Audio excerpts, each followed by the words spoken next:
E hoje o nosso programa é especial, estamos recebendo Sandro Roberto Brancalhão. Professor, boa tarde, tudo bem? Boa tarde, Fabíola, é um prazer estar aqui, agradeço a presença aqui no programa. Para nós é um privilégio podermos falar um pouquinho de um assunto que ele, ao mesmo tempo, ele é simples. Perfeito. E extremamente relevante. Com certeza. Trabalho com manejo do solo e plantas de cobertura há cerca de 15 anos. Sou formado em Jaboticabal em 1999 e sou pesquisador científico do IAC, trabalho na área de manejo e fertilidade do solo. E quando fala que é do IAC, às vezes vai falar assim, mas escuta aqui, é só na área de cana, de açúcar, é só ali na região? Como é que é esse trabalho? Sim, eu faço parte do programa Cana, né? Mas a gente é uma área complementar, eu trabalho na área de solos e o programa Cana trabalha com alocação varietal. Ambientes favoráveis, nós alocamos variedades responsivas. E em ambientes, solos mais pobres, desfavoráveis, variedades rústicas. Mas nesse ínterim tem o apelo de valorizar a rotação de culturas, o pilar conservacionista, que é trabalhar com máxima cobertura do solo, mínima mobilização e rotação de culturas. E o que falta para a gente um pouco no estado de São Paulo, incrementar essa taxa de rotação de culturas, que hoje é da casa de 10% a 15%, o nosso sonho é chegar a 40%, 50% de rotação nas usinas, né? E essa rotação, especialmente quando a gente trata ainda do cultivo da cana, que ele tem ali um ciclo de 4, às vezes até 5 anos, seria fazer uma destituição desse canavial mais cedo para provocar uma rotação? O que seria o mais adequado aí? Perfeito, eu entendi a colocação. É assim, há cerca de uns 9 anos saiu um estudo do IDEA que postula que com 4 anos já poderia fazer uma reforma de canavial. Mas a verdade é que nós temos na região de Ribeirão Preto, são canaviais que podem atingir até 9 cortes, se bem manejados. O maior malefício que você pode ter para um canavial é colher mal, pisar na linha, acentuar a compactação do solo. Isso é um fator que minimiza a longevidade dos canaviais. E com a agregação de valor do grão, no caso região de Jaboticabal, amendoim, no caso está crescendo muito, cresceu para cerca de uns 50% a evolução do plantio de soja em rotação já de 3 anos para cá, nós conseguimos agregar valor também na reforma de canaviais.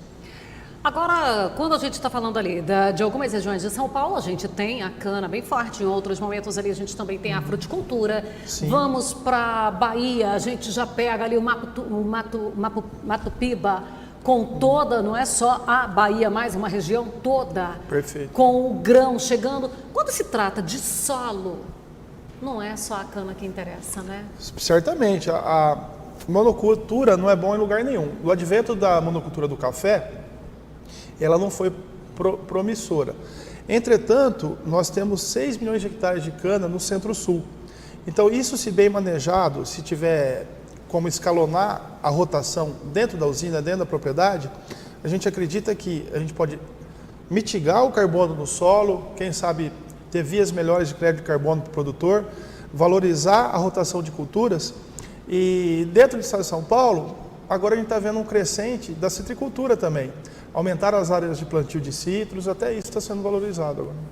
E quando fala dessa rotação de cultura, não é só lá nas culturas longevas, como o caso da cana-de-açúcar, os citros, que a gente enfrenta essa dificuldade. Certo. Nós estamos aqui no sudoeste goiano com uma sucessão e sem a rotação de cultura também. Se o produtor fizer um planejamento, igual você falou que o sonho seria de 40%, 50%, mas e se ele fizer um planejamento, por exemplo, vamos imaginar ali, 20%. Se ele tem 100 hectares, em cada ano ele coloca 20 desses hectares para ir para uma rotação. Então ele ainda vai sobrar, em 5 anos ele fechou o ciclo. Ele fecha o ciclo. Ele está recomeçando. Sim. Já seria um início? Seria o início, inclusive para os alunos aqui na Federal aqui em Jataí, nós postulamos isso, a diferenciação entre sucessão e rotação, né? No estado de São Paulo, a gente tem uma limitação muito grande de inverno seco, que nós não temos aqui. Lá é difícil você colocar em 2 anos 2 a 3 culturas, com exceção do sudoeste paulista, que é responsável por 20% da produção do feijoeiro. Já aqui, o que eu comentei com o pessoal, em 2 anos, você conseguir colocar 4 culturas em rotação seria o ideal. Sucessão também nem sempre é a melhor fórmula devido à quebra do ciclo de pragas e doenças. Não é tão eficiente quando você faz rotação. E quando a gente está falando da fertilidade do solo, Sim.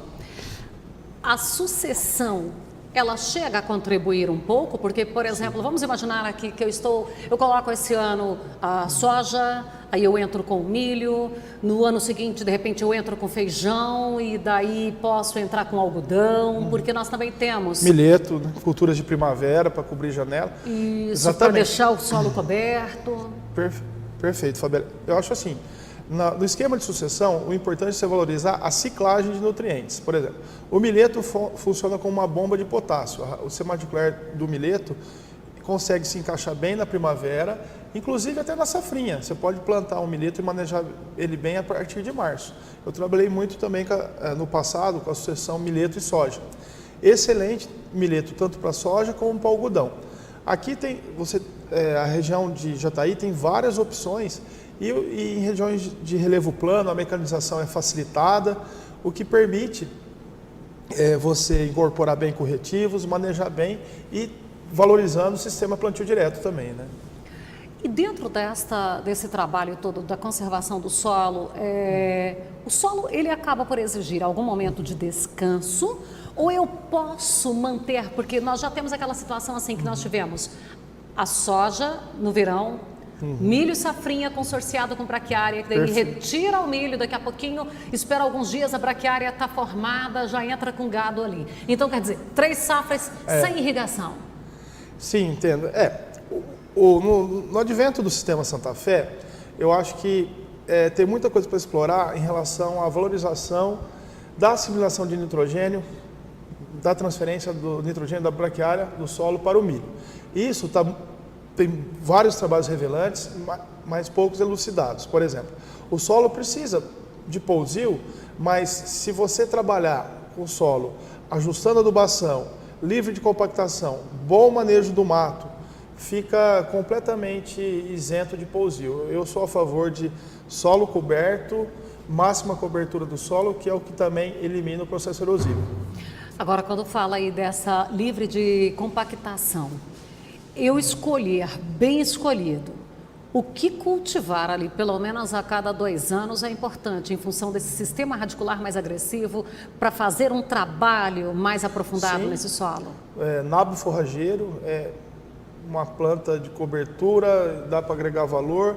O nabo é interessante nesse sistema de produção, né? Vamos chamar de sistema de produção, o sistema de rotação ou sucessão de culturas. Eu acho que você elencar um exemplo de rotação para a região. Milheto, soja, entrar com milho safrinha, pensar num feijão e depois voltar numa gramínea, voltar no sistema Santa Fé. Seria uma forma, valorizar a rosiziense também, né? Eu até brinquei com o pessoal aqui, a única que eu não sou muito favorável é o capim pé de galinha, porque não tem nem muita raiz, nem do resto...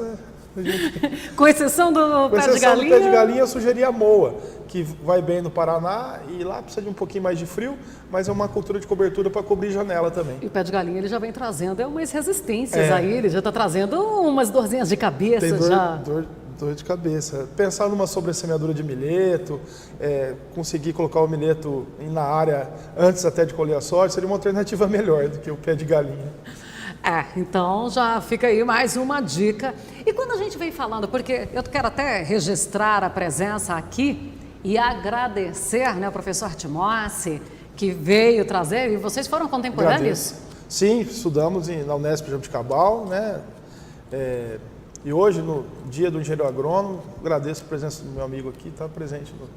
Pois é, é uma maneira da gente homenagear esses profissionais que para o sucesso no campo são fundamentais, são primordiais em todos os aspectos, né? Desde lá na pecuária, mas como assim na pecuária? Sim, a pecuária tem toda uma pastagem a ser produzida. Sem falar na integração lavoura-pecuária, né? Na integração São também. São Paulo, infelizmente, não decolou porque era muito multifacetado, muito diferente cada região. Guaíra era diferente do Pontal do Paranapanema, que por sua vez o Centro-Norte era diferente. Agora, Goiás, Minas e Mato Grosso conseguem um plano de manejo mais homogêneo em relação à integração lavoura-pecuária. Isso aí que a gente percebeu. Então, a todos os agrônomos, os engenheiros agrônomos, fica aqui a homenagem do Sucesso no Campo, através do professor Paulo, que também é um grande... Paulo não, Sandro Roberto, que aqui, através dele, fazendo aqui a nossa homenagem, a homenagem do Sucesso no Campo aos engenheiros agrônomos. Você falou de integração lavoura-pecuária. Dentro dessa... Porque a sua... Não sou especialista nessa área, mas a gente já Você não trabalhou, é um especialista da ILP. Não. Mas o solo, ele também fica protegido? Ele também tem benefícios com esse trabalho? Então, Fabiana, o solo é o nosso maior patrimônio. Eu acredito que com o sistema radicular que a braquiária possui, e você ajustando bem a adubação, o momento oportuno de colocar a semente junto com o nitrogênio, tomar cuidado com o potássio, que tem um efeito salino, mas estabelecendo bem essa integração lavoura-pecuária, você consegue aumentar o conteúdo de matéria orgânica do solo. E para você aumentar a matéria orgânica, você tem que saber trabalhar bem com o nitrogênio, administrar bem o nitrogênio. Dessa forma, você está recuperando e aumentando cada vez mais a resiliência do solo, né? E esse solo, ele vai ter as respostas logo em seguida? Ou eu vou ter aquela resposta que pode ser um pouco mais demorada? Certo. Assim como também para ele apresentar as deficiências dele para mim, ele também não vai, as carências dele não chegam da noite para o dia. Perfeito, isso foi muito bom você ter lembrado. Por exemplo, hoje a gente estava em reunião e exatamente discernindo isso, porque a parte física do solo, o processo de compactação, demora mais tempo para acontecer, ou de uma hora para outra, dependendo do teor de água. E as modificações na estrutura do solo são mais demoradas.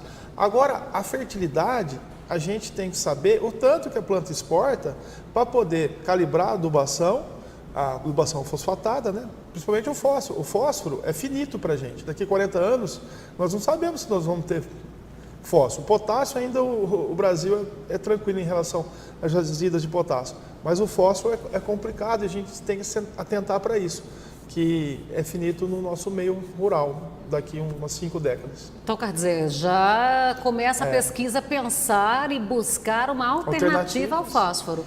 Tanto essa alternativa pode ser numa genética que venha sem a carência, sem a necessidade. Ou na eficiência do uso do fósforo, exatamente. Para ela já viver sem, ou em algo que substitua. Até teve um professor meu do passado aí que brincava com a gente, né? Se a gente não se atentar para o fósforo, vai ter que apelar para os biólogos criarem uma planta que responda melhor ao enxofre, porque se não tiver fósforo, como que vai fazer, né? E não dá para fazer isso, porque o fósforo é um elemento da lei do mínimo, né? A planta necessita de todos os elementos, né? Para ter uma boa produtividade. E eu quero falar sobre essas plantas, agora já depois do intervalo comercial, porque vamos tratar um pouquinho de plantas de cobertura no adubo verde. As diversidades, os benefícios e se para uma cultura subsequente faz diferença mudar esta ou aquela. Nós voltamos já depois do intervalo comercial.